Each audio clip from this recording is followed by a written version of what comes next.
Hello. So we will now talk about some related issues to hypothesis testing, and this is the second half of the chapter 9, section 2, which is hypothesis testing for proportion. So there's a couple of related issues. So this is kind of some challenging material. So you need to kind of put your thinking cap on. So the first of which is the relationship between hypothesis testing a p-value and a confidence interval. And so let me show you what I'm talking about. So let's say, so in a context where we're going to do a hypothesis test or a test of significance, we're going to have some null hypothesis, some sort of claim in the problem. And let's just pretend that it has been claimed that 75% of customers at a company are satisfied with the company. And so our null hypothesis in this section is always going to be, H sub naught colon P is equal to some number in the problem. And that value is going to be whatever the claim is, or whatever is the status quo in essence, or whatever used to be true. For instance, it could have said, last year 75% of the customers were satisfied, and so this year we want to see if that's different. Okay, so we would say not equal to. So the alternative is what you suspect might be true. Now it might say, hey, this year we suspect it's greater than, we'd put greater than. Or this year we suspect it's less than, so we put less than. But if it doesn't say either one, or if it just says different, we put not equal to. So this is a two-sided test in essence, not just greater than, not just less than. And so we decided to do a hypothesis test. And let's pretend in our hypothesis test, we did a sample of, so we do a sample of 200 people. We want to test to see if 75% is a reasonable thing for P. And so we get our number of successes is 135. So we get 135 out of 200. And so that is, in essence, our P hat. So that is our P hat. Our P hat's 135 out of 200, which is certainly different from 0.75. And so the big question we're getting at is it so different? Is this P hat so different from 75% that it would cause us to reject the null in favor of the alternative? Say we have convincing evidence that P is not equal to 0.75. And so let's find the p-value, the probability of getting a sample value this unusual. And so this is what we shall do to find that p-value. And so we are going to go stat, we go test, and we go to the fifth option, one proportion z-test, and we hit enter. And so 75%, so we go 0.75. Our X is 135, our N is 100. And this is there's the alternative.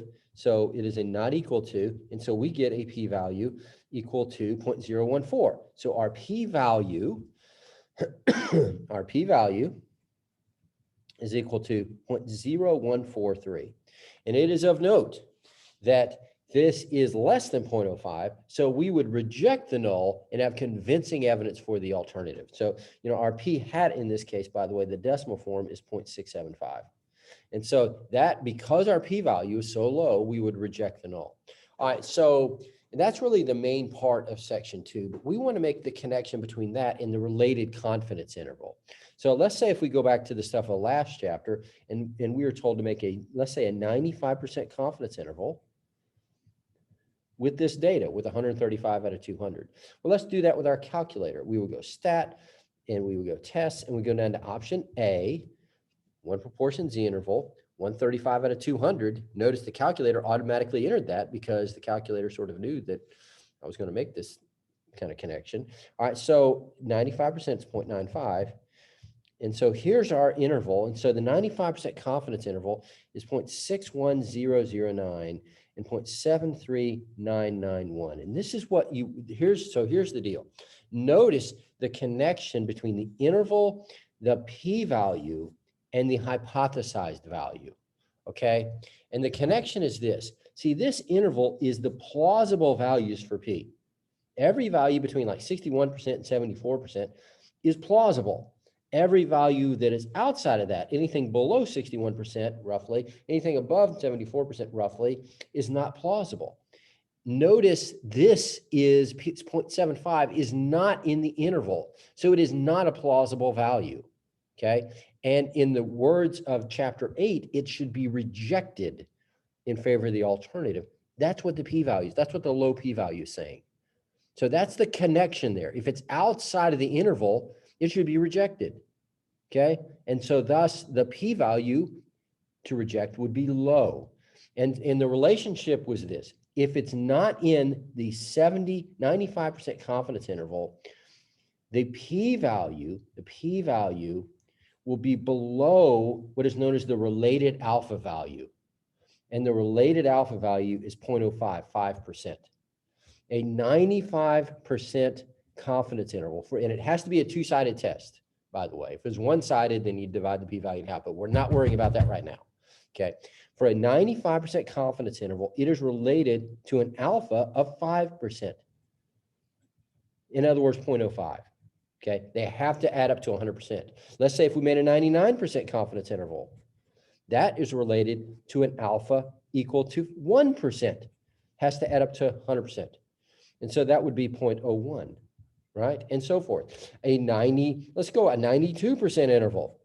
That is related to an alpha of 8% or 0.08. So if the hypothesized value is not in a 92% interval, okay, the p-value will be below 0.08. And so in fact, like, let's look at this one with 99%. Notice our p-value is actually above 0.01.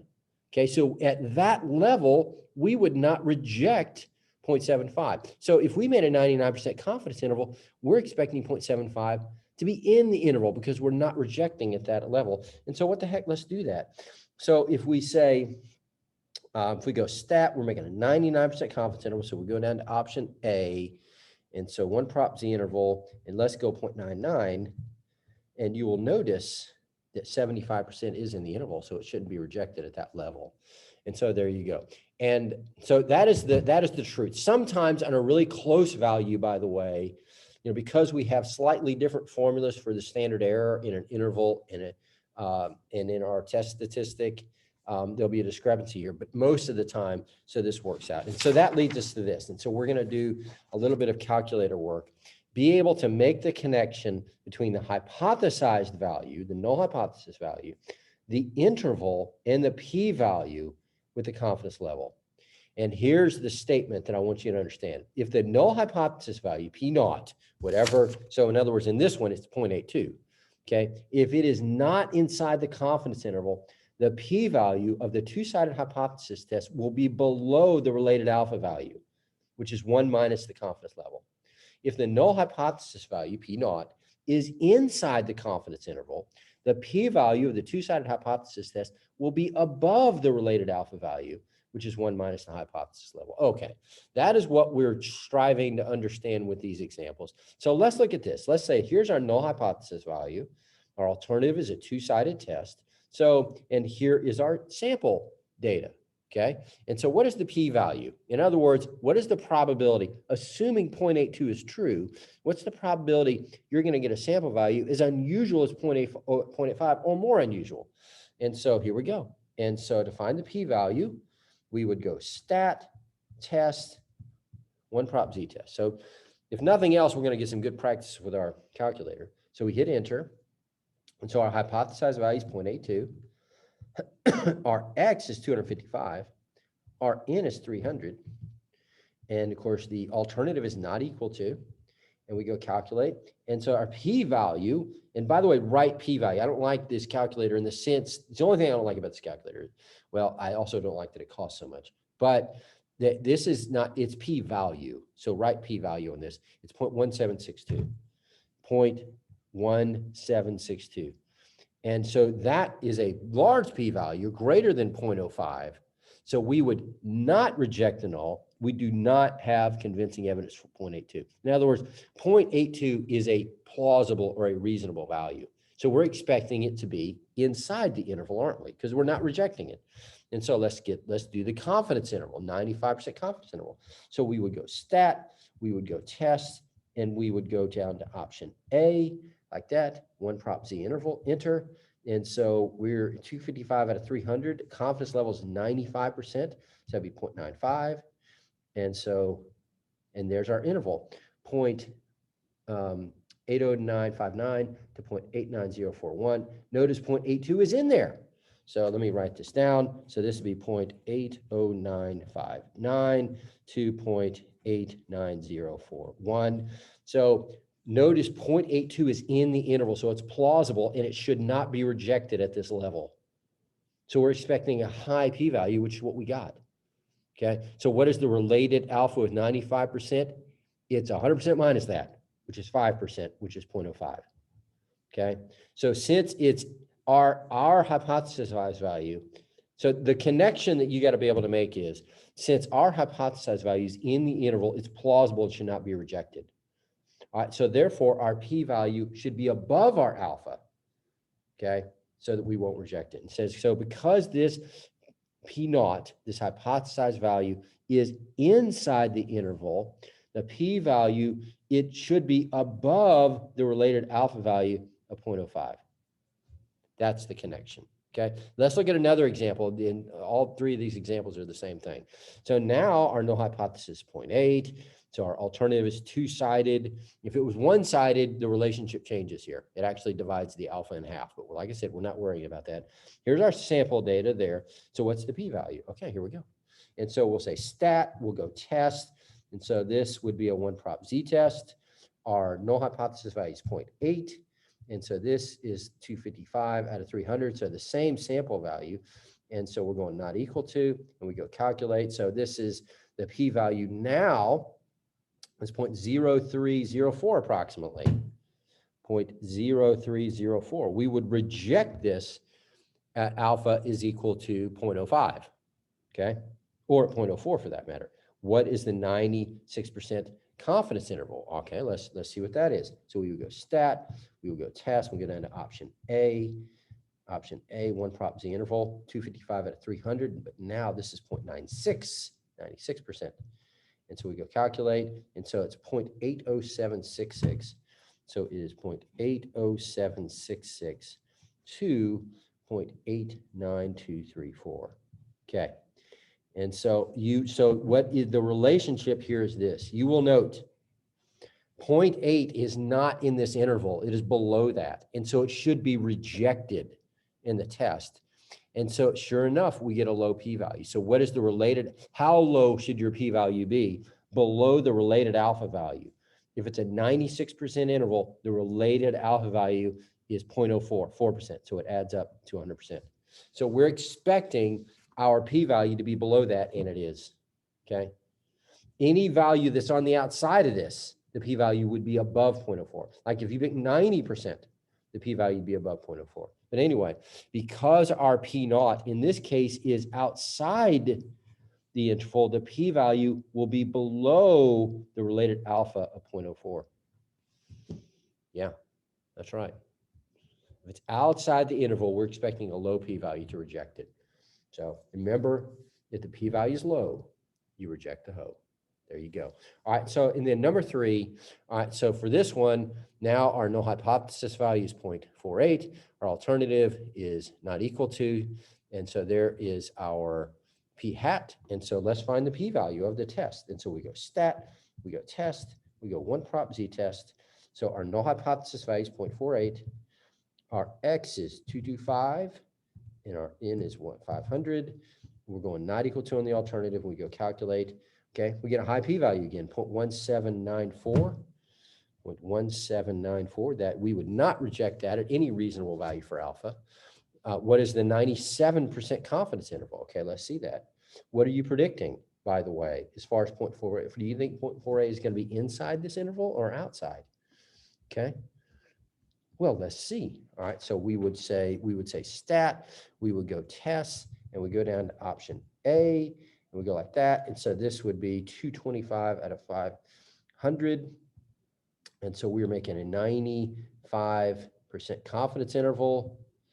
So 95% confidence interval. And so this, or 97, sorry, 0.977, and we go calculate. And so there we go. So that would be 0.40172 to 0.49828. So notice 0.48 is in the interval. So it is plausible. It should not be rejected. The high p-value is also telling us to not reject it. A p-value above our alpha means don't reject it. And so on the next thing, so it says this, well, where's my other sheet here? Okay, so what is the related alpha with 97%? That'd be 3%, which is 0.03. And because our P naught is, notice our P naught is inside the interval, 0.48 is inside, so it's plausible and should not be rejected. So it is inside the interval, so the p-value you would expect to be above the related alpha of 0.03, and it certainly is. So so there you go. So just 1 second here.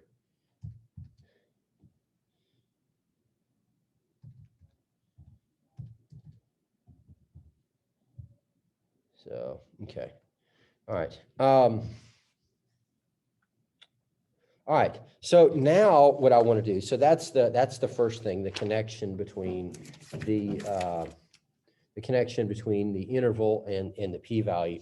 The other thing, now this problem here is calculating the power and the probability of type 1, type 2 error by hand. And this is one of the more difficult problems we have. And doing this by hand has really, it's only been on the exam even one time, and that was on a number 6, and that was a watered down version of it. But the reason I'm doing this for you is each part of it has been on the exam. So each step in what I'm fixing to do in this problem is going to be in the exam. But there's no doubt this is one of the more challenging problems we have. But I also feel like the other reason I'm doing this problem, some teachers do not do a problem like this because they say it's really unlikely to be in the exam. But all the concepts in here on this exam, not just not this full-blown problem, but I also feel like it helps you understand what power is and what type 1 and type 2 error are. And so therefore I'm going to do this problem. And so let's look at this. So it says each day a truckload of potatoes arrives at Milio's potato chip factory. He takes an SRS of 200 potatoes each day and finds the proportion that are rotten. If he has statistically significant evidence at alpha's 0.05 that more than 15% of the potatoes are rotten, he'll reject the truckload. So in other words, he's going to do a hypothesis test, and if your p-value is below 0.05, then he will reject the whole truckload of potatoes. What values of the sample proportion would cause him to reject the truckload? And then we have a question, unbeknownst to Millie, a truckload arrives one day that has 22% rotten potatoes. Find the probability of type 1 error, type 2 error, and the power of the test. So, all right, so first of all, so let's find what the sample proportion would be to reject the entire truckload. And to do that, to calculate that, we need to think about the sampling distribution if in fact that 15% is true. That is in essence sort of our claim. So what's going on here is our null hypothesis value is in essence the status quo, which in this case is that the proportion is equal to 15%. Okay. The alternative is what we suspect might be true, or what would lead to a change or a difference or a problem. And that is that if it is greater than, if it's more than, so if it's more than 15%, we have evidence that's more than 15%, we're going to reject this truckload. Okay, alpha is equal to 0.05. And so our sampling distribution, in essence, as we talked in chapter 7, would look like this. Assuming the null is true, it's going to be centered at 0.15, and it will be approximately normal, okay, because our n times p and n times 1 minus p are greater than 10, with our n being 200. So our n is equal to 200, okay? And so every value under here is a potential value of p hat, okay? And if it is true that 15% of the potatoes are rotten, most of these p hats are going to be around 15%, okay? And they will vary normally. So the question is, at how far above does our p hat need to be above 15% that would cause us to say, whoa, we have reason to believe that more than 15%? Because if you got like 15.1%, you'd say to yourself, well, it's plausible that difference is due to sampling variability. And so where do we draw the line and say, wait a second, that's too high? What determines that is our alpha value, Okay, an alpha value is the percent of our curve that we are going to reject in essence. So if our alpha is 0.05, so that is the area of our curve that we're going to reject. And so it is going to determine our rejection region.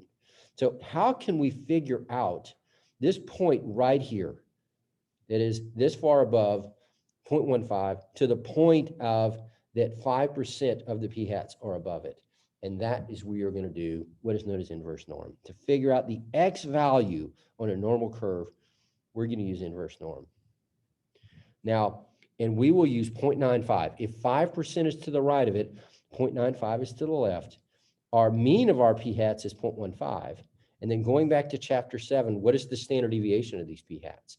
Well, that's on your formula sheet, the square root of p times 1 minus p over n, which is over 200. So let's see what we get there. So we shall say to go to inverse norm, you go to second vars, which is distribution, inverse norm. So we're going 0.95. So our mean of our p-hats is 0.15. And then the standard deviation to be the square root of 0.15 times 0.85 divided by 200, like that. We're going left area. You could actually go right area of 0.15, but some calculators don't have this option. And so some calculators will immediately take you to this screen. And so there's 0.19153 approximately. So if we get a p-hat, okay, that is 0.19153 or greater, it would cause us to reject the whole truckload. That is the point at which if Milio, if he takes a sample and gets greater than like 19.153% rotten potatoes, he's saying, oh, no, no, no. This is beyond sampling variability. This is really unlikely to occur. So what values would cause you to reject a whole truckload? If your p-hat is greater than 0.19153. There you go. So that is using inverse norm with a sampling distribution. And that is how you figure out. And so that has been on the exam, a few times. And so there you go. It's using the alpha value. All right. The next thing is this. We're asked about type 1 error, type 2 error, and power. This is what I encourage you to do. Is whenever I look at a problem and I see type 1, type 2 error, and power, before I even answer that, I immediately say to myself, okay, I don't want to get this mixed up. And I say to myself, 1 is hot. 1 is hot. And what that is saying is type 1 error is when the null is true, but I reject it. Okay. Type 2 error is the vice versa of that. It means the null is false. Okay. But I failed to reject it. It's an error, so I must have failed to reject it. But I fail to reject it. Okay. So type 1 error, the null is true. It's an error, so I must have rejected it. Otherwise, it wouldn't be an error. Okay. And so power, the concept of power, it goes along with type 2 error. It's type 2 error's good twin in the sense it is when power is when the null is false. We got a bad null hypothesis.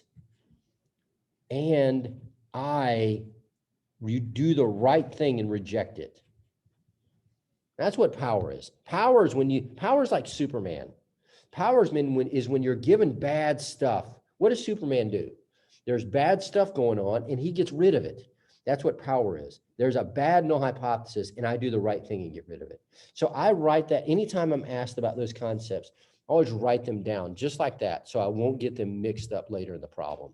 All right, so when you look at this, unbeknownst to Milio, a truckload arrives one day that has 22% rotten potatoes. So see, he doesn't know this, but he's got a bad truckload of potatoes that has come in that is above 15% rotten, okay? Find the probability of type 1 error, type 2 error, and the power. First of all, let me answer this.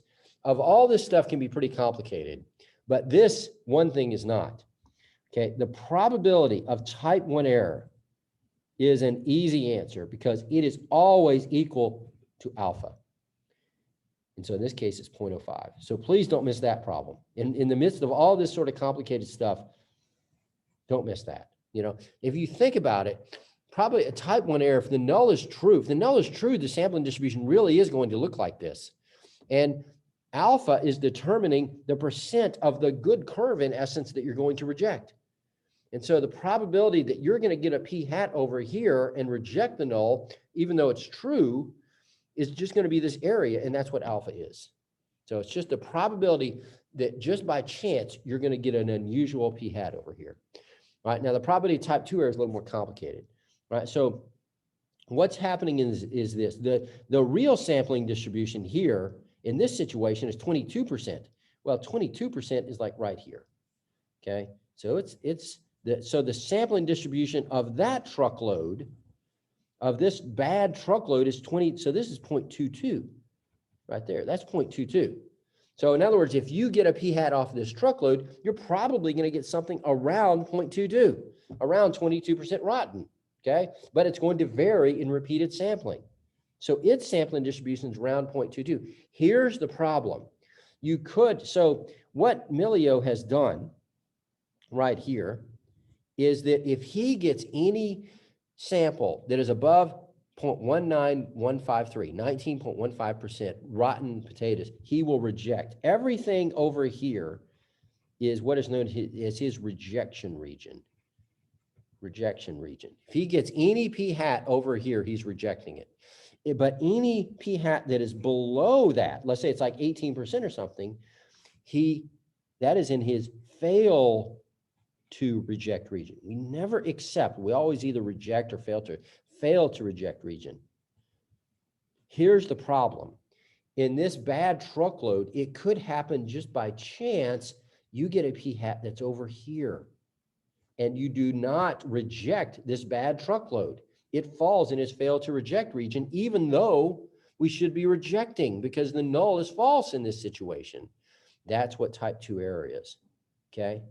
Type 2 error is the overlap of the good curve and the bad curve. Okay. And so the overlap is this right there. And that overlap is the probability of type 2 error. So how can we find the area of this part there? And we can find it by normal CDF. So we would say normal CDF from negative infinity to right here, which that is 0.19153. Okay, so that's our lower bound.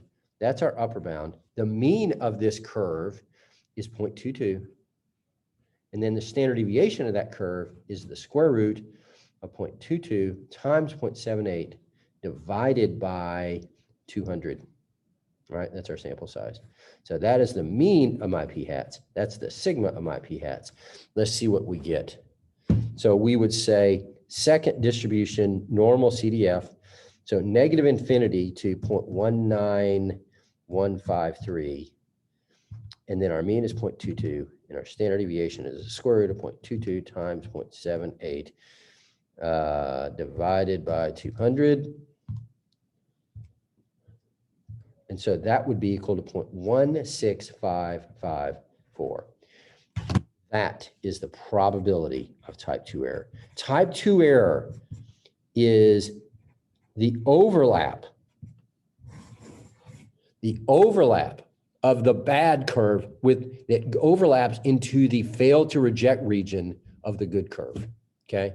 Now, so what is this other area here, which I'm going to put this other area, let's say in pink.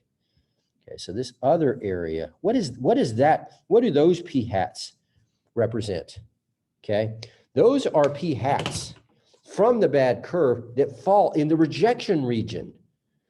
So those p hats fall in the region that when you've got a null hypothesis that's false, that they're in the rejection region, so you would reject.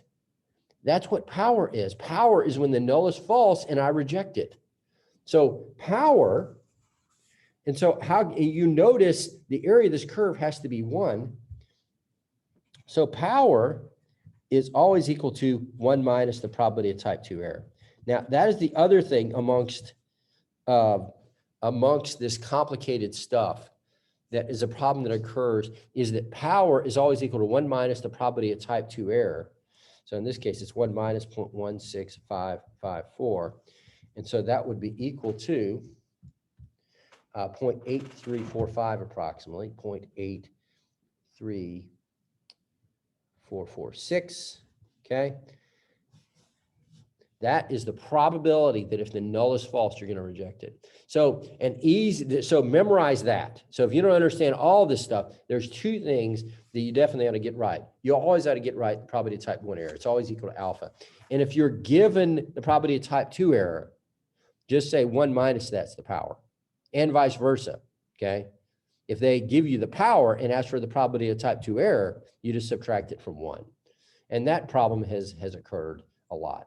Okay, that's it. I know that's some complicated stuff, but if you got any questions about it, please contact me. I hope you have a great day.